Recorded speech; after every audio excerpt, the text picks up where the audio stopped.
Hello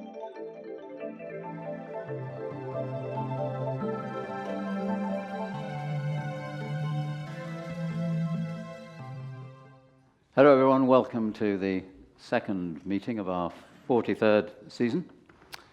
And tonight it's a great pleasure and indeed an honour to welcome back to Keele World Affairs probably our most eminent supporter. Now we all know Professor Lord Martin Rees, his background. You'll have read his bio. If you've not read on our website, you'll have heard about it. Order of Merit, one of only 24 living people granted that honour by the monarch. Astronomer Royal to the sovereign. He told us last time that that's an unpaid role. He doesn't even get a sovereign or a groat. But he continues as Astronomer Royal. He has been President of the Royal Society, and he has been Master of Trinity College, Cambridge, and so on and so forth. What is less well known is that, to us perhaps, or to some of you, is that he's a great supporter of public education.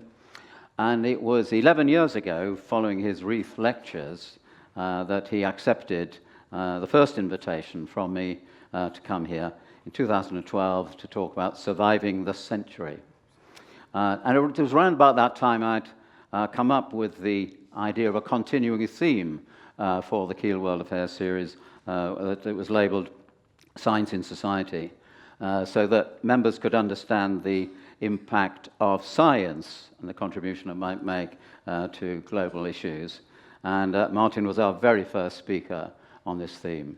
And of course, subsequently, he accepted an invitation from me to join our advisory panel. And he's been wise and generous in his advice ever since. And of course, he came here again in 2018, perhaps significantly contracting the timescale to talk about the world in 2050. He's also not a stranger to Keele. He's got an honorary degree from the university. It's not surprising, as it has an observatory and an astrophysics course. And we're pleased that one of our guests tonight was Dr. Jacco van Loon, who's the observatory director at the moment, and some of our members are members of his public courses there. So it's great to welcome him. And I do know that the Vice-Chancellor and his wife have managed to come here as ex officio member and members. So it's great that they've come here in an informal capacity tonight too. Time is tight, so I would just like to finish off by saying that tonight Martin's talk is about If Science is to Save Us, which you can see on the screen. The same title is his most recent book, and he'll be signing copies of it at the Waterstones book desk at the interval, together with his slightly earlier book, and it's a bit different, on the future prospects for humanity. So there are two big opportunities there, and they're books I hope that you will read, but also that you will pass around to friends, relatives, and other members of the public, so more people benefit from Lord Rees's ideas. So when we get to the interval, would you please get your refreshment and books as quickly as possible? First, we want to get the question and answer session underway because Lord Rees faces a 3-hour journey back to Cambridge after this meeting. So I'm sure you'll be sensitive to that. And please welcome again Professor Lord Martin Rees.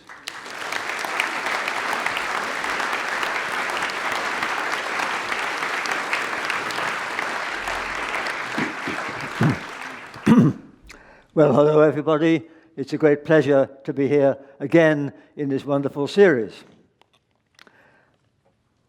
As Bill mentioned, I have the title Astronomer Royal. I was sometimes asked, did I do the Queen's horoscopes? I had to say no, but even though I'm not an astrologer, I'm today going to venture predictions, but tentatively, because scientists are poor forecasters, although not as bad as economists. Our future will depend crucially on how science develops, whether it's applied wisely or dangerously, and how scientists relate to politics and the wider public. And these are the themes of my talk and a recent book which has been advertised already. The Earth has been in existence for 45 million centuries. But this century is special. It's the first when one species, ours, has the planet's future in its hands. We're deep in the Anthropocene. And we're going to start with two things we can predict, even with a cloudy crystal ball. First, population trends.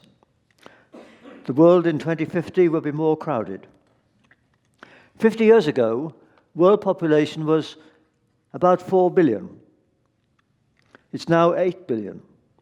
And the growth's been mainly in Asia and Africa. And this distorted map gives each country an area proportional to the growth in its population in the last 30 years. And as you can see, the main growth's been in Africa and South Asia. The number of births per year worldwide did have a peak a few years ago, and is going down in most countries now. Nonetheless, the world's population is destined to rise to about 9 billion by 2050. That's mainly because most people in the developing world are young, and they live longer. And the age histogram in the developing world, which is like that in the left here on Africa, will become more like that in Western Europe, where there are about as many middle-aged people as there are young people. Well, despite doom-laden predictions by the Club of Rome and others, food production has kept pace with the rising population over the last 50 years. Famines do occur, distressingly, but they're due to conflict or maldistribution, not overall scarcity. But to feed 9 billion in 2050 properly will require further improved agriculture, low-till, water-conserving and GM crops, and maybe some dietary innovations, converting insects and maggots, highly nutritious and rich in proteins, into palatable food, and making artificial meat. To quote Gandhi, there'll be enough for everyone's need, but not for everyone's greed. Projections beyond 2050 are uncertain. Some are given here. Falling infant mortality, urbanization and women's education, they trigger the demographic transition towards lower birth rates. And many projections predict that the population of the world will start to decline before the end of the century.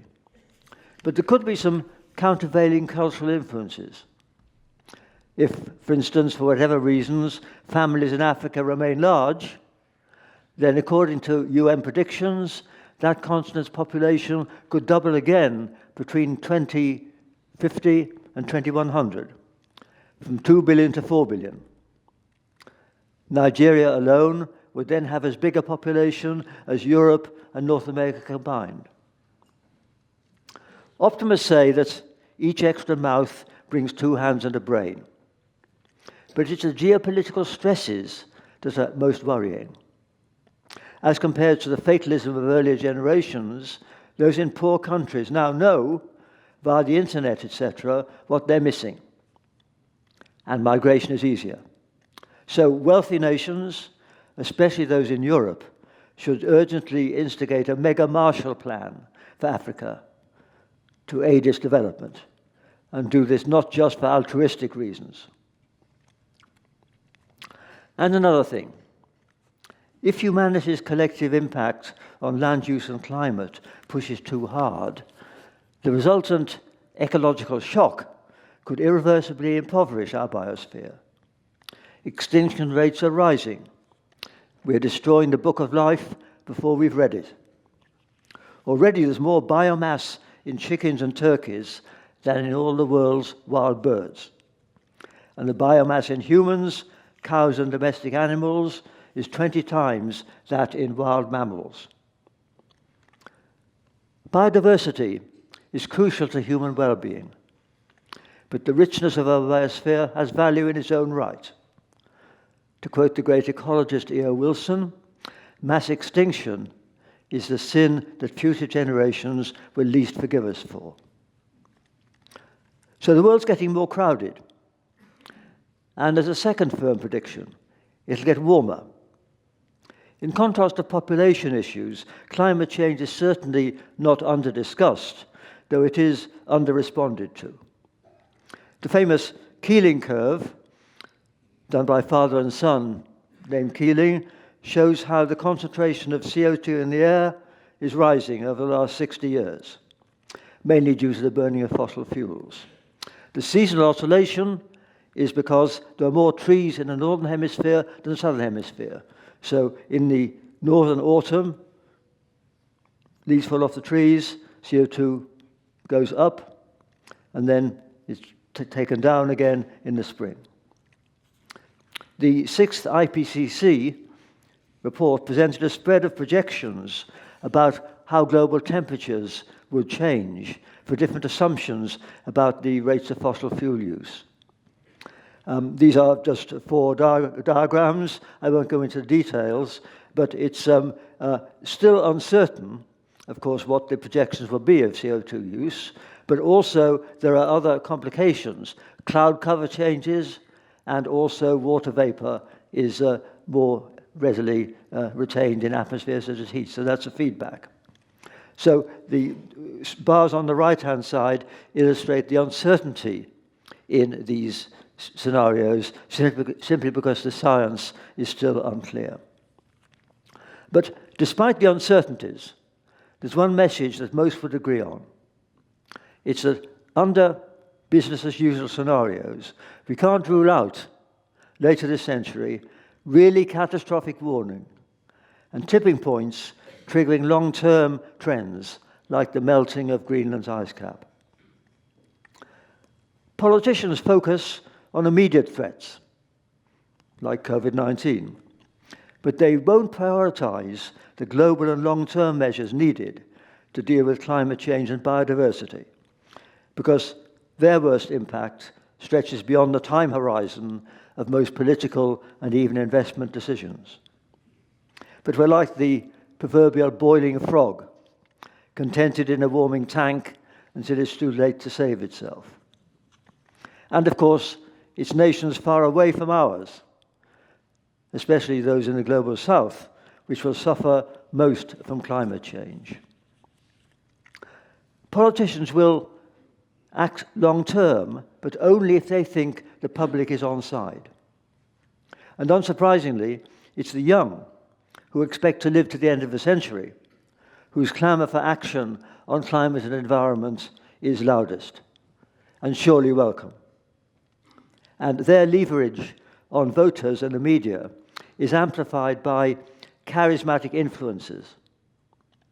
And I'd like to highlight a disparate quartet of these great influences.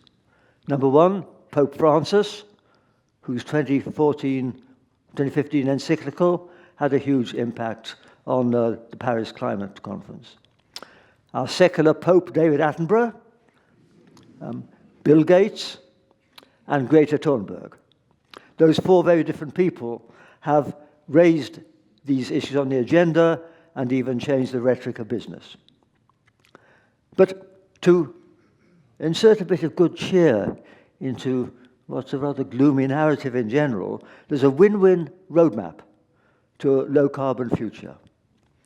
Nations should all accelerate their R&D into all forms of low-carbon energy generation and into other technologies where parallel progress is crucial, especially storage, batteries, compressed air, pumped storage, hydrogen, etc., and smart transcontinental grids. Prioritizing these energies should ease Europe and North America's path to sustainability. But there's an even more important motive for doing more R&D. It's that the faster these clean technologies advance, the sooner will their prices fall, so that they become affordable to poor nations in the global south. And those in the megacities of the developing world, they now can't isolate, their medical care is minimal, and likewise it's those countries and the poorest people in them who will suffer most from global warming and the effects on food production and water supplies. Those nations can't reach acceptable living standards, however, without generating more power per capita than they do today. And moreover, they collectively harbour 1 billion more people in 2050 than they do now. So bending the trajectory of CO2 emissions from those countries is crucial. They must be enabled to leapfrog speedily to clean energy, rather as they leapfrog to mobile phones without ever having landlines first. And it would be hard to think of a more inspiring challenge for young engineers than devising clean and economical energy systems for the entire world so as to achieve net zero universally. We should be evangelists for new technology, not Luddites. Without it, as I've said, the world can't provide food and sustainable energy for an expanding and more demanding population. But many of us are anxious that it's advancing so fast that we may not properly cope with it, and that we'll have a bumpy ride through this century. Nuclear war still looms over us. The only consolation is that there are about 5 times fewer weapons and on lower alert than the US and Russia deployed during the Cold War. But there are now 9 nuclear powers and a higher chance than ever before that smaller nuclear arsenals might be used regionally or even by terrorists. And some claim, incidentally, that command and control systems are getting more vulnerable to cyber threats. Moreover, we can't rule out later this century a standoff between new superpowers which could be handled less well or less luckily than the Cuba crisis was. Nuclear weapons are 20th century technologies, but this century has brought surges in new technologies, bio, cyber, and AI. A word about these. Advances in microbiology, diagnostics, vaccines, and antibiotics offer prospects of containing natural pandemics. But this same research raises, and this is my number one fear, the prospect of engineered pandemics. For instance, back in 2012, groups in Wisconsin and Holland showed it was surprisingly easy to make the flu virus both more virulent and more transmissible. To some, this was a scary portent of things to come. Such so-called gain-of-function experiments can be done in principle for coronaviruses too. And another example, the new CRISPR-Cas9 technique for gene editing is hugely promising, but there are ethical concerns about experiments on human embryos, for example, and worries also about possible runaway consequences of gene drive programs to wipe out species, as diverse as mosquitoes, which may be a good thing, or grey squirrels, which some people think are pests, but others rather like. So regulation of biotech is needed. But I'd worry that whatever regulations are imposed on grounds of prudence or ethics can't be enforced worldwide, any more than the drug laws can or the tax laws. Whatever can be done will be done by someone somewhere. And that's my nightmare. Whereas an atomic bomb can't be built without large-scale special-purpose facilities, biotech involves small-scale dual-use equipment. And the rising empowerment of tech-savvy groups by biotech, and by cybertech as well, will pose an intractable challenge to governments and aggravate the tension between 3 things we want to preserve: freedom, privacy, and security. The global village will have its village idiots, and their idiocies can cascade globally. I think we're going to need much wider surveillance of everyone. These concerns are fairly near term, within 10 or 15 years, but let's look ahead to 2050 and beyond. On the bio front, we might then expect 2 things. First, a better understanding of the combination of genes that determines key human characteristics, looks and intelligence, etc., and the ability to synthesize genomes which match those features. Designer babies may become conceivable in both senses of that word. But if biohackers can, as it were, play God on a kitchen table, our ecology and even our species may not long survive unscathed. And what about another transformative technology? Robotics and AI. DeepMind's AlphaGo Zero computer famously beat human champions in the games of Go and chess. It was given just the rules and trained by playing millions of games against each other in just a few hours. But the human challenger, Lo Kui, there he is, he had some advantages. The computer used hundreds of kilowatts of power. His brain uses about 30 watts, no more than a light bulb, and can do lots of things apart from playing a game. But computers are advancing very fast, as we know. This diagram shows how their speeds increased. And already AI, because of its ever-rising processing speed, can cope better than humans with data-rich, fast-changing networks, traffic flow, or electric grids. The Chinese, using it, could have a planned economy that Marx could only dream of. And it can help science, too, with protein folding, drug development, and perhaps even settle, for us physicists, whether string theory can really describe the universe. But the implications for our everyday society are already ambivalent.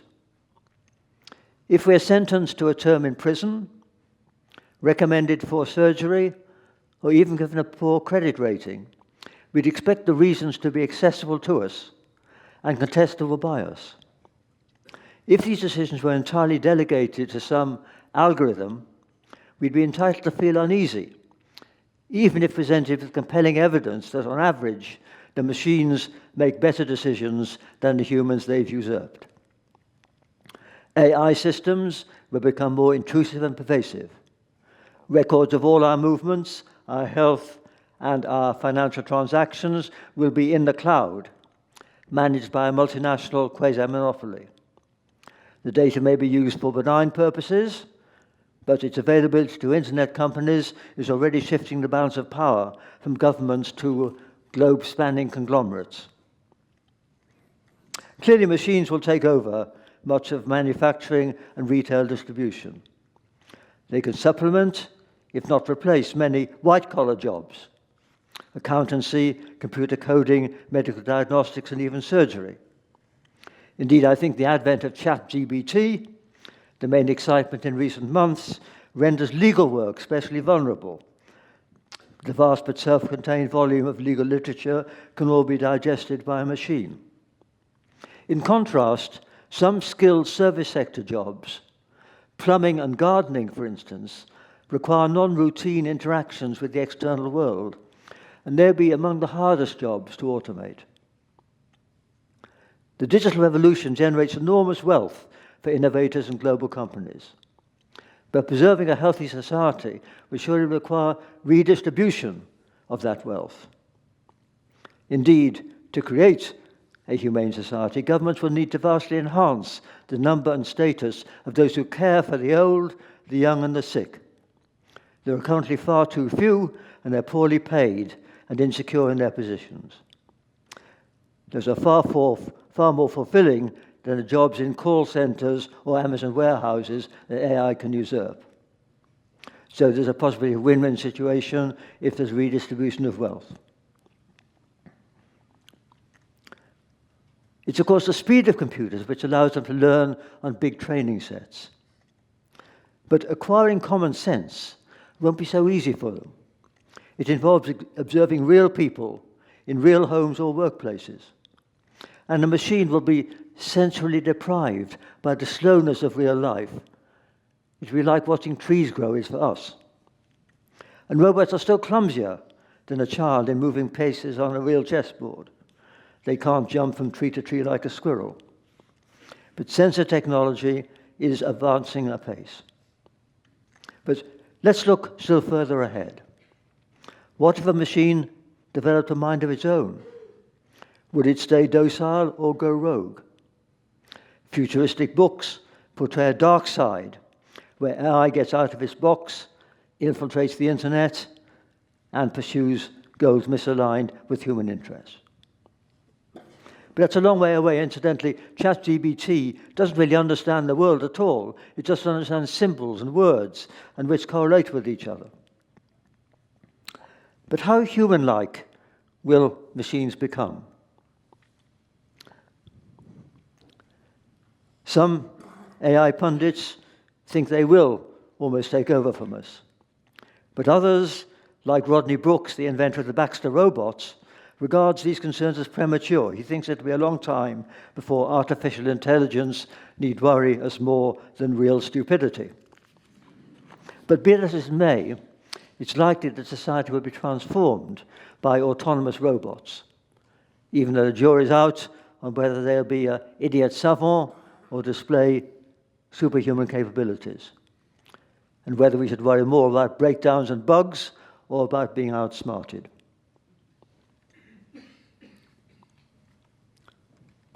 This is the visionary futurologist Ray Kurzweil. In his book called The Age of Spiritual Machines, he argues that humans will transcend biology by merging their brains with computers. In old-style spiritualist parlance, they would go over to the other side. But Kurzweil is worried that his nirvana may not happen in his lifetime. He's in his 60s, I think. So he wants to be preserved until it's reached. And a company in Arizona will freeze and store your body in liquid nitrogen so that when immortality is on offer, you can be resurrected or your brain downloaded. I was surprised to find that 3 academics I know in England had gone in for this so-called cryonics. 2 had paid the full whack. The 3rd had taken the cut price option of wanting just his head frozen.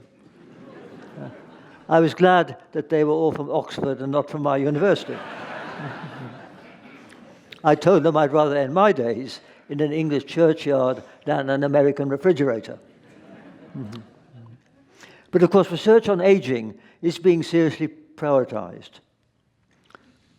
Dramatic life extension will plainly be a real wild card in population projections, with huge social ramifications. But it may happen along with human enhancement in other forms. And some American billionaires have set up labs called Altos Labs. There's one in Cambridge and 2 in California to focus on this. Where when these guys were young, they wanted to be rich. Now they're rich, they want to be young again. And that's not so easy.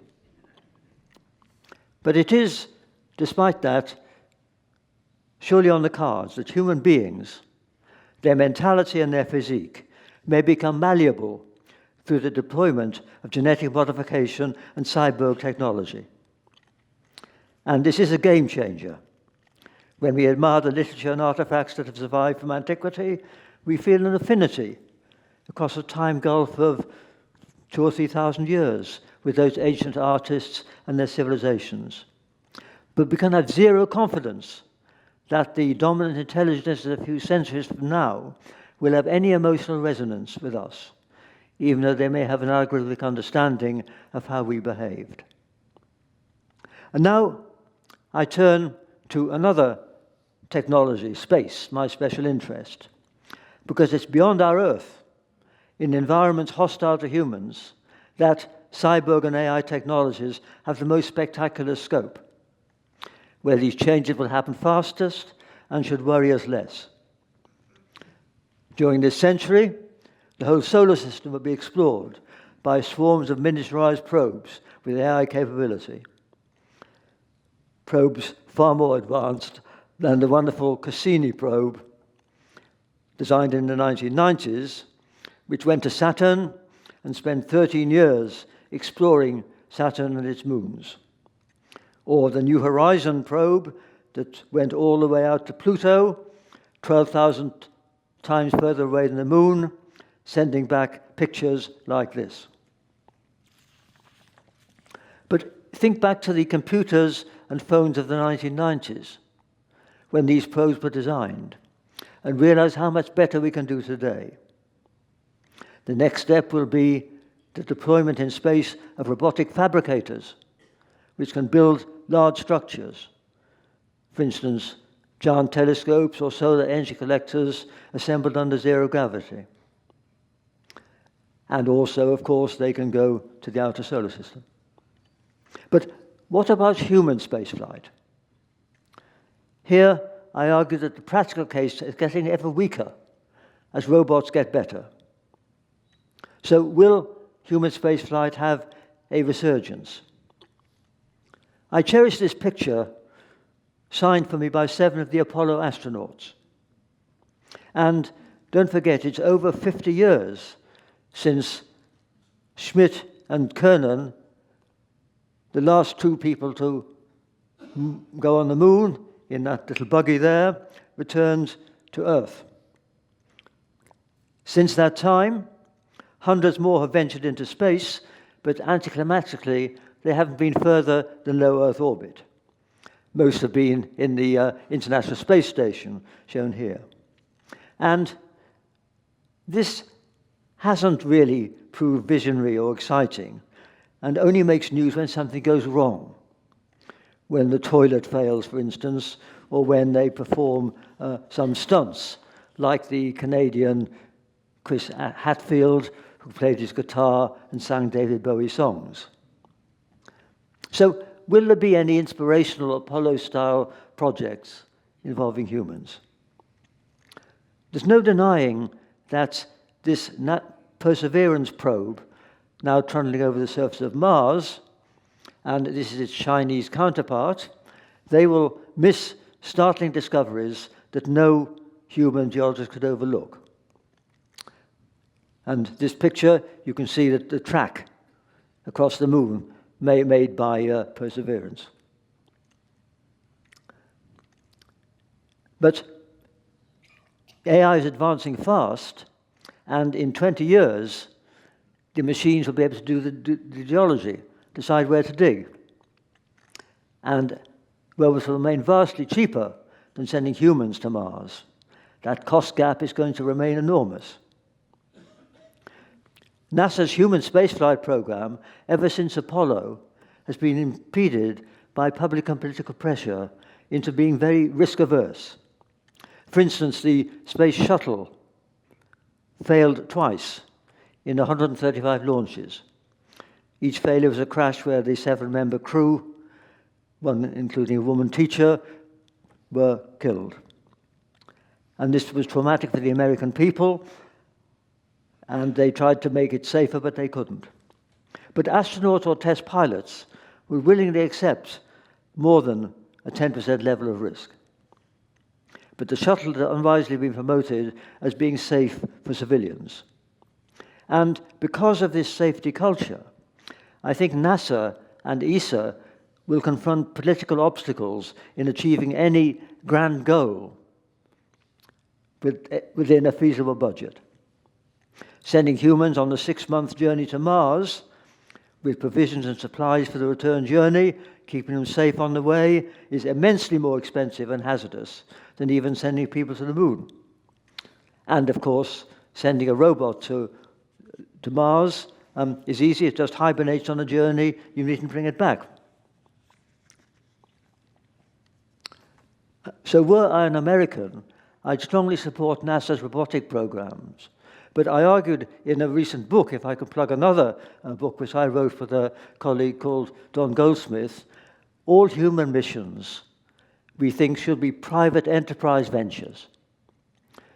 Elon Musk's SpaceX and Jeff Bezos' Blue Origins could operate a cut-price program far riskier than Western nations could impose on publicly supported civilians.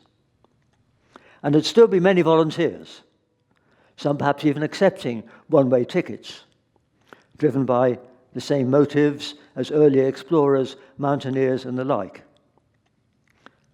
And Elon Musk says he wants to die on Mars, but not on impact.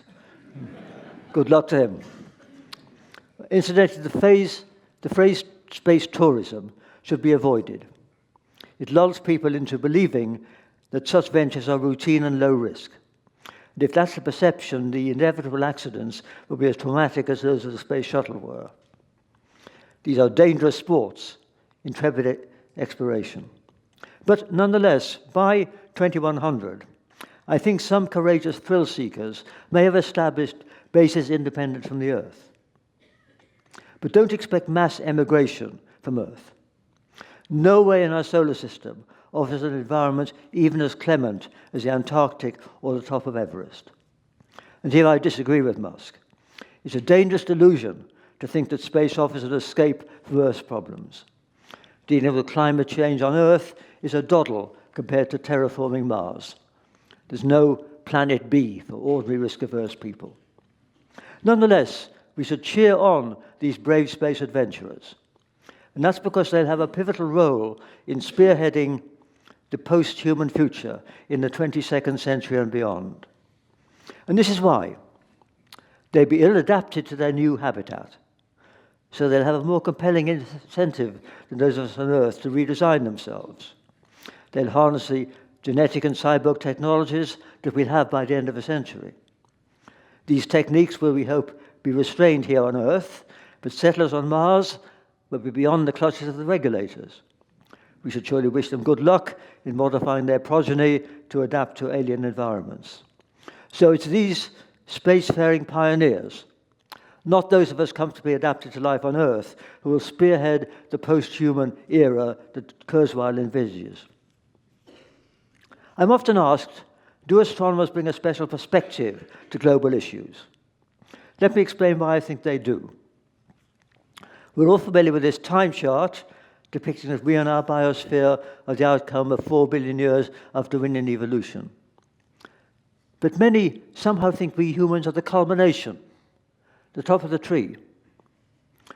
No astronomers could believe that, because the sun's less than halfway through its life, and the cosmos may have an infinite time ahead of us. To quote Woody Allen, eternity is very long, especially towards the end. So we may be nearer the beginning than the end of the emergence of wonderful complexity in the universe. I think it's likely that in the future it'll be machines, electronic intelligences, rather than flesh and blood brains, which will gain the dominance. That's because there are probably chemical and metabolic limits to the size and processing power of wet organic brains. And so they are what will be the sort of post-human types in the universe. And, of course, if they're electronic, they won't need an atmosphere. They may prefer zero-G, so interstellar space may be the preferred arena where these robotic entities will have the grandest scope for construction and where non-biological brains may develop great insights. But we humans shouldn't feel too humbled. Even though we're surely not the terminal branch of an evolutionary tree, we could be of special cosmic significance for jump-starting the transition to silicon-based and potentially immortal entities, spreading their influence far beyond the Earth and far transcending our limitations. But this raises a question which astronomers are most often asked. Is there life out there already? Or is the galaxy waiting for our progeny? Well, that's a topic for a different lecture, or maybe the question period. Of course, some people think they know. I get letters from people saying they've been abducted, or they've met the aliens, etc. And I write back saying that, do they really think that if the aliens made the effort to come here, would they just meet one or two well-known cranks, make a corn circle, and go away again? It seems to me unlikely. And I tell these people to write letters to each other and not to me. Well, let's leave that to the question period, and let me finally, after this flaky futurism, come back closer to the here and now. Because even in the context of a concertina timeline extending billions of years into the future as well as into the past, this century is special. It's the first when one species, ours, has the planet's future in its hands. Our creative intelligence could jumpstart the transition from an Earth-based to a spacefaring species, and from biological to artificial intelligence. On the other hand, humans could trigger bio, cyber, or environmental catastrophes which foreclose all such potentialities. So, what should be our message to the younger generation who will live into the 22nd century? It's surely that there's no scientific impediment to achieving a sustainable world where all enjoy a lifestyle better than those in the West do today. We live under the shadow of new hazards, but these could be minimized by a culture of responsible innovation, especially in fields like biotech, AI, and geoengineering. So we can be technological optimists, but the intractable politics and sociology do engender pessimism. The scenarios I've described could trigger serious, even catastrophic setbacks to our society and to our world. And our world's so interconnected that a collapse, societal or ecological, in one part of the world could become a global setback. And given the stakes, such threats shouldn't be ignored. It's a wise saying that the unfamiliar is not the same as the improbable. Scientists have an obligation to promote benign applications of their work and warn against the downsides. And most of the challenges are global. Coping with COVID-19 plainly was, and the threats of potential shortages of food, water, and natural resources can't be solved by each nation separately, nor can the regulations of threatening innovations be tackled by one nation alone. So I think a key issue is whether, in a new world order, nations need to give up more sovereignty to new organizations along the lines of the International Atomic Energy Agency, the WHO, etc. And I'm going to end with a flashback, right back to the Middle Ages. This is Ely Cathedral. For medieval people, the entire cosmology, from creation to apocalypse, spanned only a few thousand years. Large parts of the earth were terra incognita. But they built huge cathedrals, constructed with primitive technology by masons who knew they wouldn't live to see them finished. Glorious buildings that still inspire us centuries later. Our horizons today are vastly extended in space and time, but we don't plan centuries ahead. This may seem a paradox, but there's a reason. Medieval lives played out against a backdrop that changed little from one generation to the next. They were confident that they'd have grandchildren who would appreciate the finished cathedral. But for us, unlike for them, the next century is expected to be drastically different from the present. We can't foresee it, so it's harder to plan for it. There's now a huge disjunction between the ever-shortening timescale of social and technical change and the billion-year time spans of biology, geology, and cosmology. So, my final thought is that this pale blue dot in the cosmos is a special place.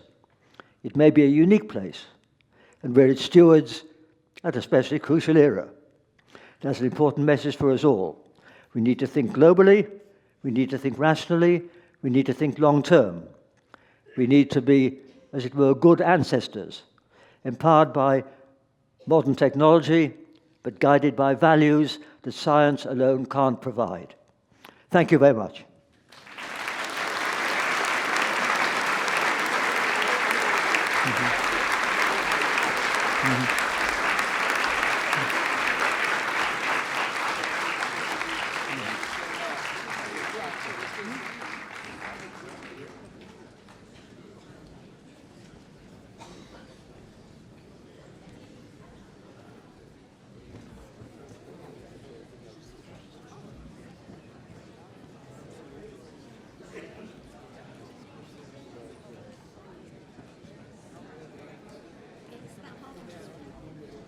Now, so we have got microphones. Have we got one upstairs? Yes, thank you. I forgot to say that Lord Rees will take any sort of questions you want to come up with. That's what he said to me. Obviously, don't take that too literally. And we've got a microphone here. Just quick hand, anyone wants to? We will have one on the front row. Anyone else? Okay, keep putting your hand up when you want to ask a question. I'll start with these on the table, because we have lots of them. I'll start with one I'm not sure we discussed that much. That was, what are the possibilities for deep sea science to save us? And is undersea development a positive or a negative concept? That's from Linda and Julie. Yes. Well, of course, the undersea environment is much less explored than the surface of Mars, in a sense, because Mars has been mapped everywhere, I think with probably higher resolution than many parts of the ocean, and everyone is looking for minerals in the deep ocean, and there may be life there. There are vulnerabilities, obviously. We would destroy unique animals, the ones that live very deep down, but I would say that the deep ocean is something which we should preserve, and the ocean bed is fascinating. I remember meeting the person who was the first person to go down to the deepest part of the ocean, and to see the extraordinary fauna 7 miles down. And that must have been an amazing discovery. So it's a very important resource to preserve, along with all other valuable natural habitats. I want to turn to Ian Watson's question, because you talked quite a bit about Ray Kurzweil, and if you remember the slide. So according to Ian, Ray postulated a singularity, and you might want to explain to other members of the audience what might be meant by singularity. He says he postulated singularity in the near future when the exponential development of computers outstripped the capability of biological systems, leaving humans behind. And he wonders how likely such a scenario might be. Well, I think it's mainly nonsense, honestly, because he thought of things accelerating, and of course you can imagine an acceleration in computer power, etc. But to imagine that the whole structure of the world, its physical structure, can be transformed more and more quickly is surely nonsense. And so I don't think it's right. But I would like to make one point, which is that we normally think of progress as happening very, very fast and speeding up. But it normally goes like that and then levels off. Let me give 2 examples. It was 50 years between the first transatlantic flight by, who was it? Alcock and Brown, 1919. 50 years after that, we had the first jumbo jet, 1969. And now, 54 years afterwards, we still have the jumbo jet. So civil aviation developed over 50 years, and then it sort of stagnated. Space travel, it was only 12 years from Sputnik 1 to Neil Armstrong's one small step. But as I said, it's more than 50 years, and nothing else as exciting as that has happened. And so I think all technology will go like that, and I think the iPhone 25 would be not too different from the iPhone 15, but some new technology will have come in by then. But Kurzweil, I think, is certainly unrealistic, saying that the whole physical structure of our world is going to change at an accelerating rate. Referring to some of your slides in the talk, Judy Carder, how is climate change affected by the firing of all these weapons of war? Would you like to comment on that? Well, I mean, if there was a major nuclear exchange, then there could be something called nuclear winter, which is the production of huge amounts of dust in the upper atmosphere, rather like what happens if a massive volcanic eruption occurs. And that could cool down the Earth, and indeed could perhaps destroy any agricultural production for several years. So that sort of thing, a major nuclear war, may have fallouts due to climate change, which affect many parts of the world that were not at all involved in the conflict. So that's something we should worry about, in my opinion. I think that's what the question was. If they're worrying about the effect of rockets and rocket fuel on the climate, I think that's trivial, because each of Elon Musk's rockets produces about as much fuel as a single transatlantic flight by a plane. So Ukraine and Gaza conflicts, although they're awful, they're trivial in climate change. Yes, well, they're small amount of CO2 emission, but small compared to what we're producing anyway. And what would be qualitatively different would be something that produces a huge amount of dust in the upper atmosphere. Liv, I think there's a question over there. Yeah. We'll take that one. Yeah. Mm-hmm. But everyone, we've not been using the microphones much. Yeah. You treat it as an ice cream and you just talk into the top of it. Yes. And you don't tap it. Yes, sir. Hopefully this is the right flavour.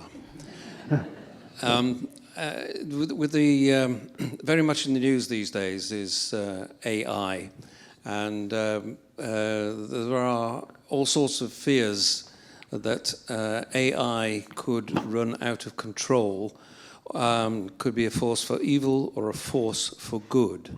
How do you see it panning out? Yes. Well, I think there are genuine worries already from fake news, fake pictures and movies already, and also the fact that it's hard to distinguish truth from falsehood. This is exaggerating the problem we already have from social media, in my opinion. I think it's unlikely that the AI will provide a collective impact on the world, because there's so many random features. And I think it's important to emphasize, as I did in my talk, that it doesn't really understand the world. It's wrong to think that it's anywhere near being conscious, because what it does is it's studied a huge amount of text, most of what's on the internet, and it knows the correlation between words and phrases and sentences. And the larger its data set is, the better it can do in simulating a coherent paragraph.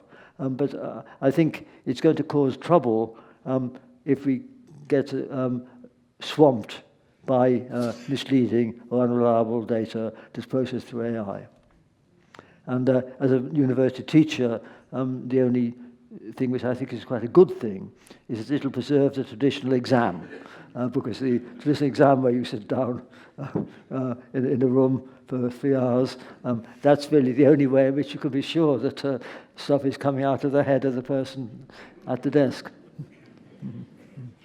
Yeah. I'll move on to a question from Jill about education, since I think it's been mentioned. In the future, will our children be taught by AI in state schools? And will human teachers be the preserve of the wealthy? Well, I think AI can certainly very much aid teaching. Well, of course, computers can aid teaching already, and there's something called the Khan Academy, which some teachers here may know about, which is sort of very, very simple presentations of mathematics and things like that, and geometry, where each student has a little tablet, and it is as though there's a teacher behind you writing it out. And this is obviously much better than just one teacher trying to cope with a class of 40. So I think there are many ways in which AI can be very helpful, and can allow learners who learn at different speeds to be coped with. So I think it certainly can help, but I think, as in all applications, it's a supplement to the real teacher or to the real worker, rather than entirely replacing them. We've got one question upstairs, one question down. This one was first. We'll take the one on the front row. Lord Rees, I noticed you were dismissive of the term, at least, space tourism. You had a different version for that, but my question's on that theme, and it's basically, would the founders of Amazon and Tesla, etc., be better spending their huge wealth on a cure for cancer rather than flying themselves into space?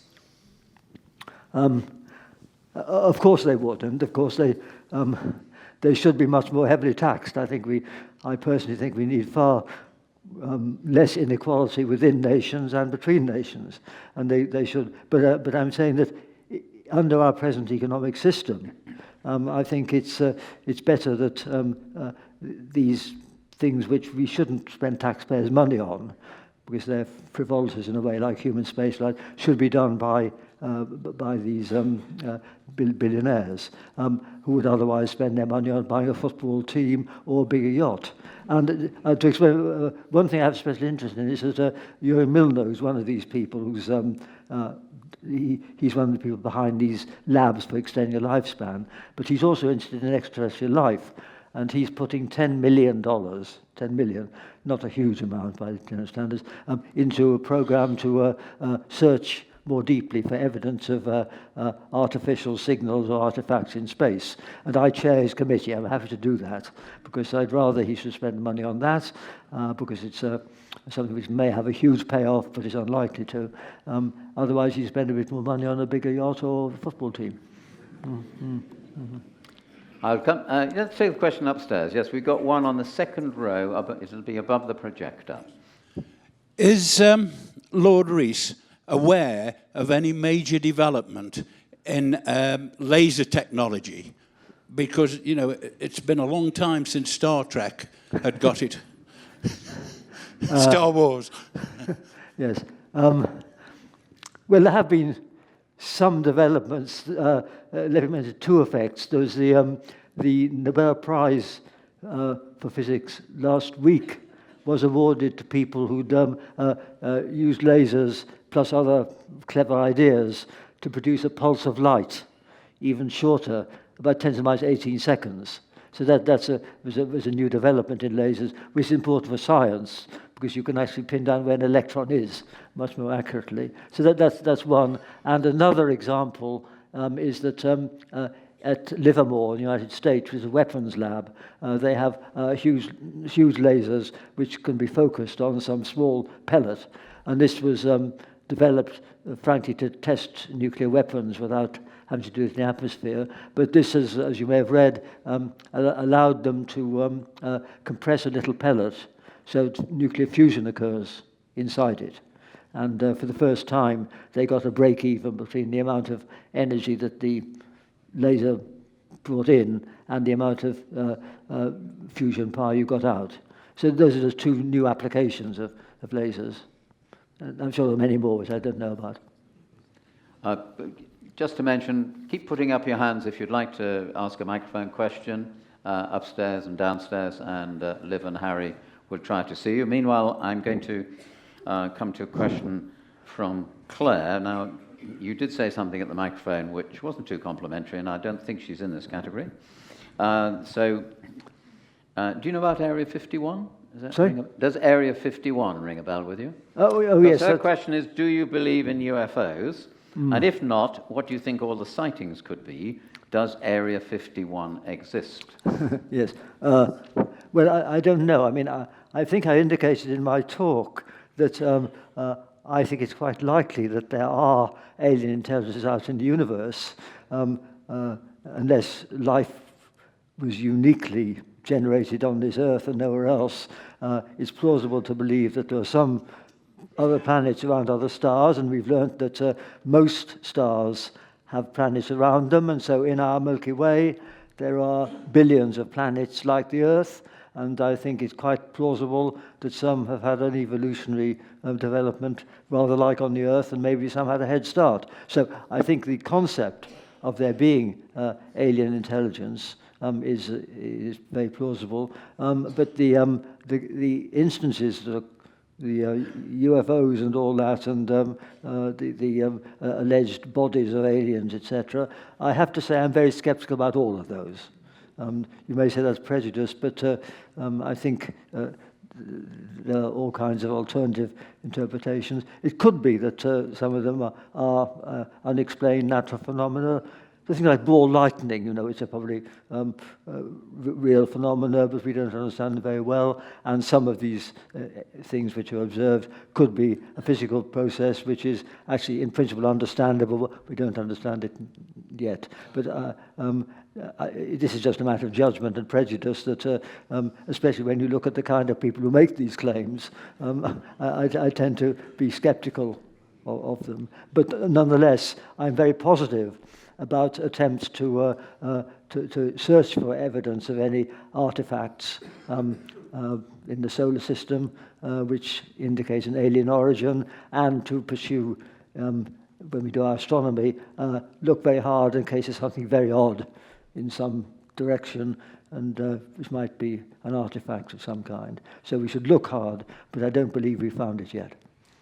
There's been quite a lot in the press about us getting all these robots out into space because we're short of resources, or will be short of resources, in order to mine them. And I'm not just talking about Mars. Because this may be behind Julie's question: what answers are we likely to find in deep space, and will mankind devour all its resources too? Yes. Well, I mean, of course, people have talked about mining the asteroids, which are rich in platinum in some cases, etc. I think this is a possibility. It would disrupt the economy in those commodities, but perhaps alleviate shortages. So I think there may be some case for that. And I also think that, although I'm slightly skeptical about the worthwhileness of going to the moon for humans, except as an adventure, there may be a case for building structures of various kinds on the moon, so the telescopes and things. And in that context, it might be sensible to get the materials from the moon itself or from elsewhere in space, rather than taking it from the Earth. So I think there is a role for mining and for ever more valuable construction in space. And in fact, Jeff Bezos has the quite sensible idea that in the long run, it would be nice if we could move some heavy industry out into space, which is not crazy.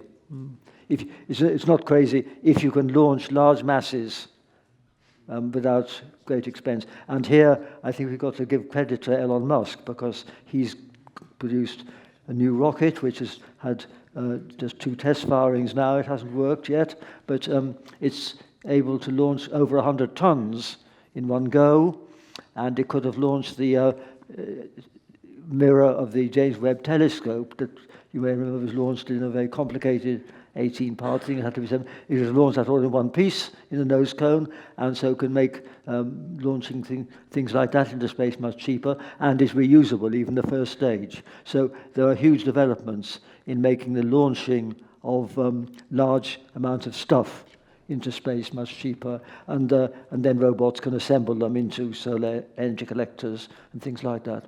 But Martin, this leads on to David Stanistreet's question. He's saying our planet could be polarizing politically. Is outer space in danger of going the same way?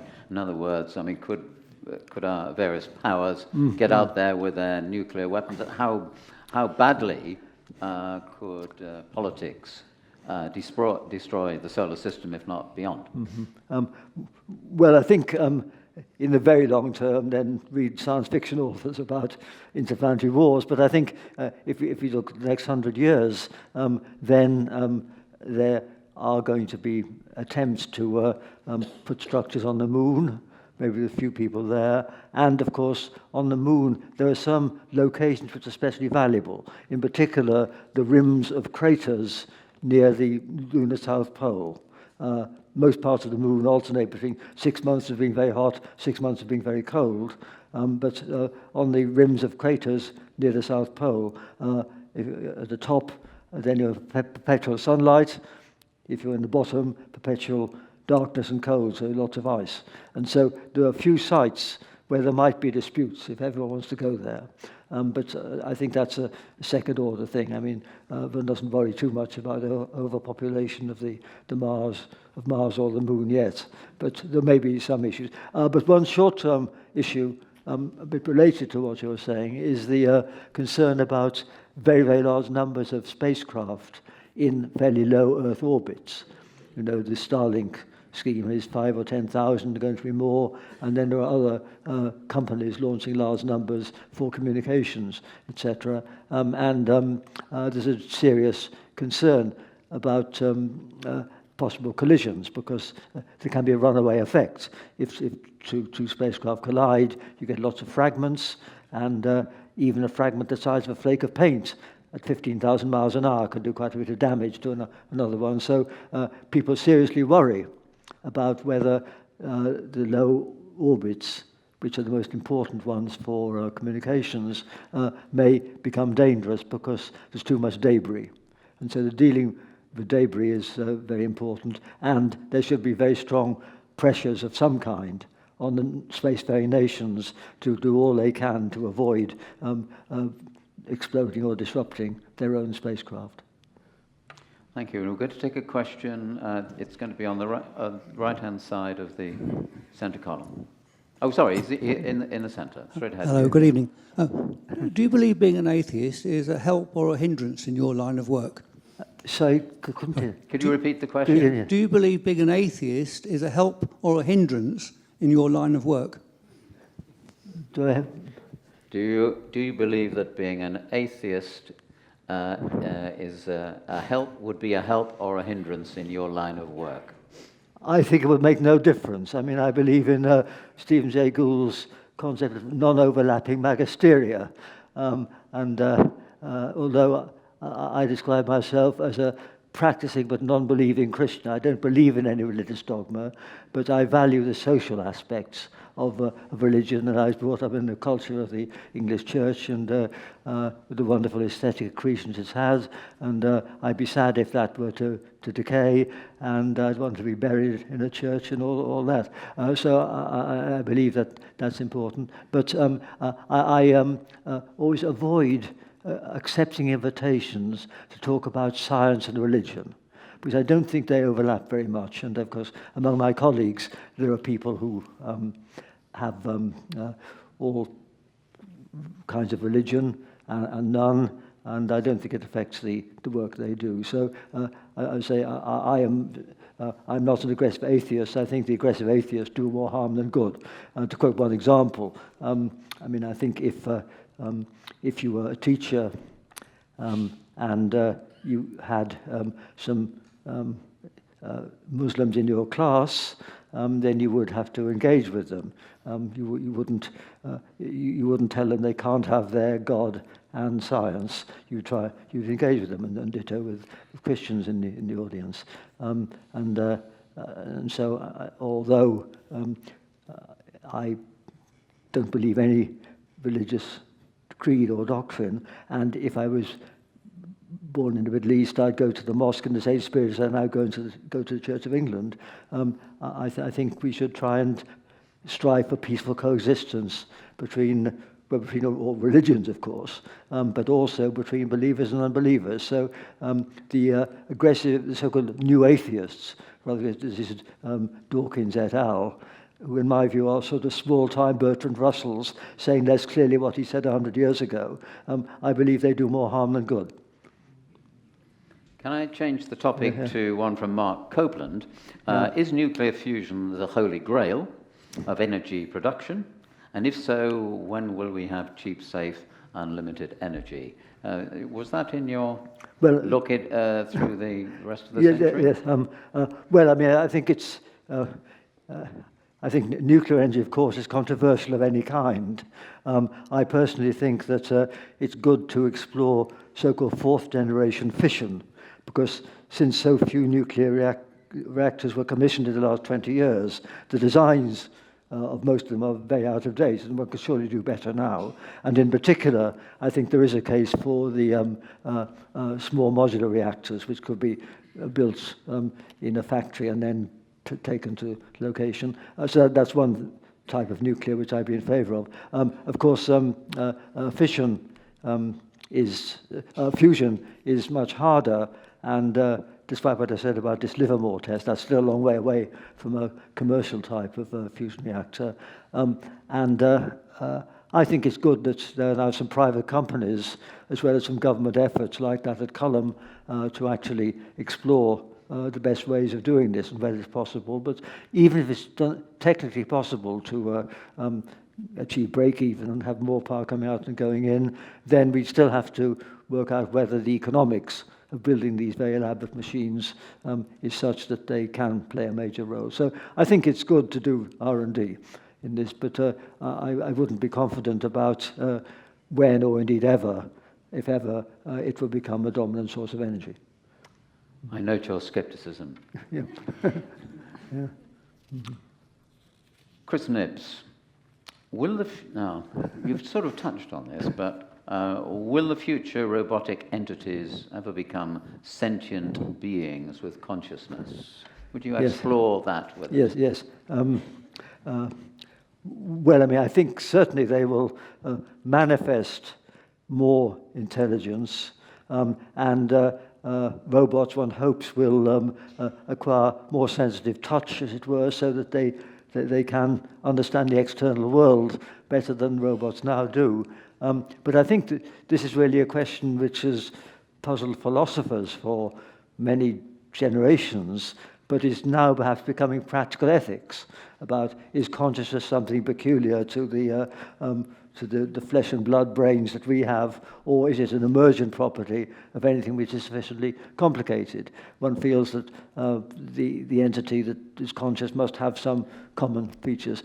We don't know, I would say, but I think it is an important question. It affects the way one responds to the kind of scenario which I discussed a bit, the idea that future entities, post-humans, will be electronic, and they will design more and more.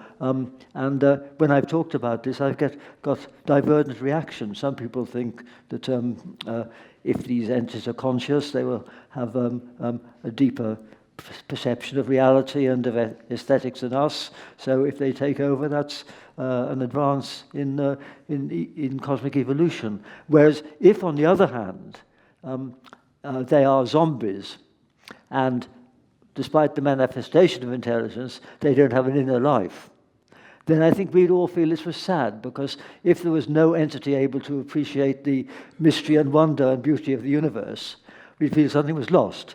And so I think one's attitude to this long-term future does depend very much on the answer to this still mysterious philosophical question.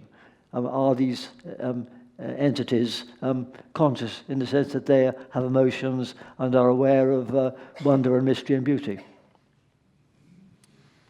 It didn't come up in the lecture, but I know that you're co-founder at Cambridge of this Centre for the Study of Existential Risks, and I think the members might be interested if there are any other existential risks that you didn't mention in your talk that concern you and that they're looking at. Yes. Well, I think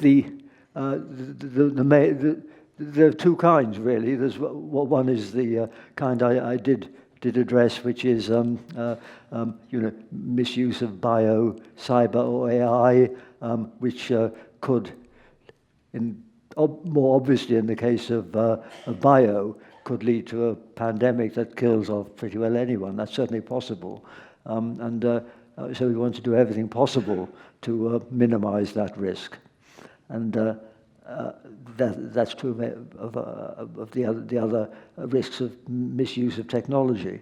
And I think there's a big problem, because essentially the village idiot can be tolerated if his or her impact is only in a village. But if they have global impacts, then of course this is why, as I said, we have to perhaps give up some of our freedoms and accept universal surveillance, because one person in the world generating some absolutely lethal pathogen is more than we can tolerate.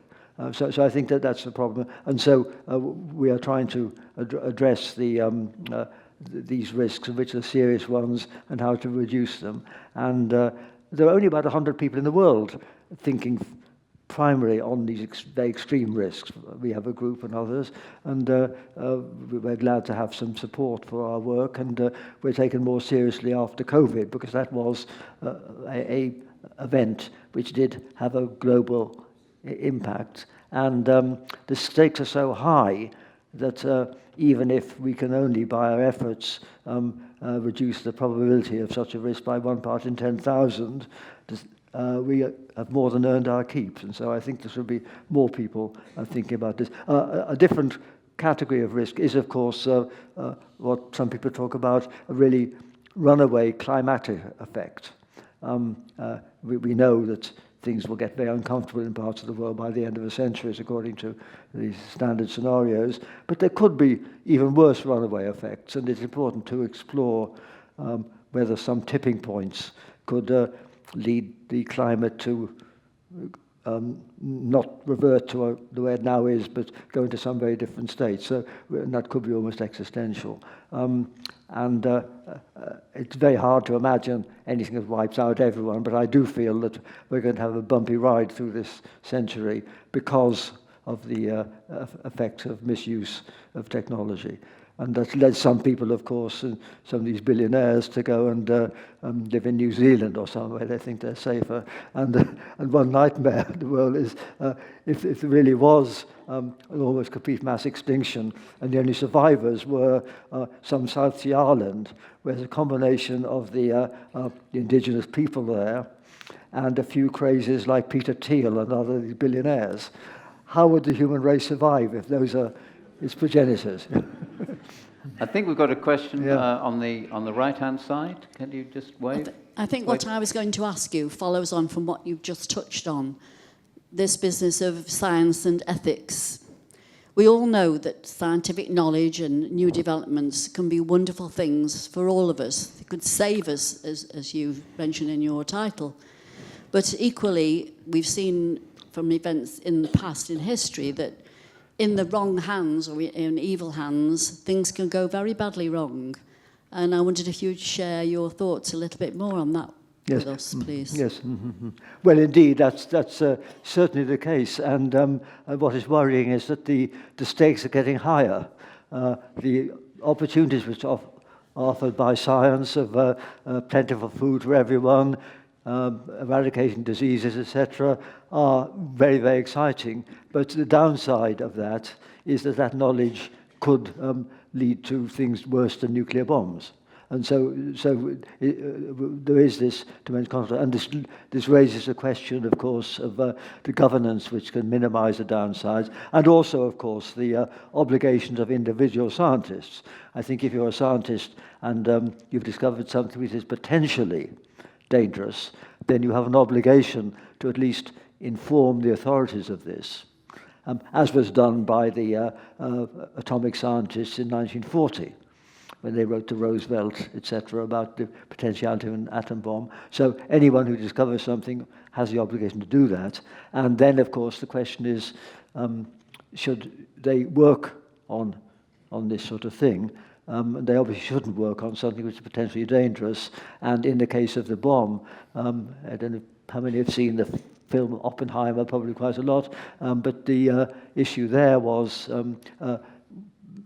should those people with the expertise feel an obligation to support their nation or their side by working on the bomb? And I think the answer I would give is that many should, but just as we have conscientious objectors who are respected, then if the people who don't want to work on the bomb, then they should be free not to. But obviously the stakes are very high for the future of the world, and also the ethical conundrums are more serious than in the past. So I would agree. The question really is how we can tilt the balance towards the upside. And I think religion can help a bit here.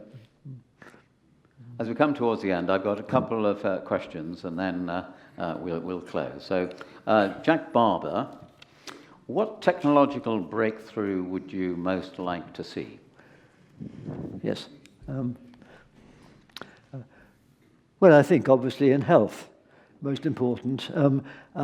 Health and also to be slightly more specific, more efficient ways of growing food so that it can be done and can feed 9 billion people, which would mean probably doubling the present food production, because although the population will only go up by 20% in the next 40 years, perhaps many are undernourished now. So we've got to double food production and do it in preferably by not using too much energy and not despoiling existing natural areas. And so I think development in plant science for what's called sustainably intensive developments are very important. So ways of improving health and ways of preserving nature while feeding the world.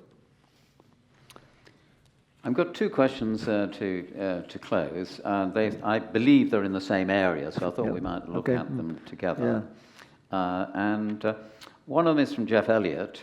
So he asks, in terms of the human race to act sensibly, how are we doing so far?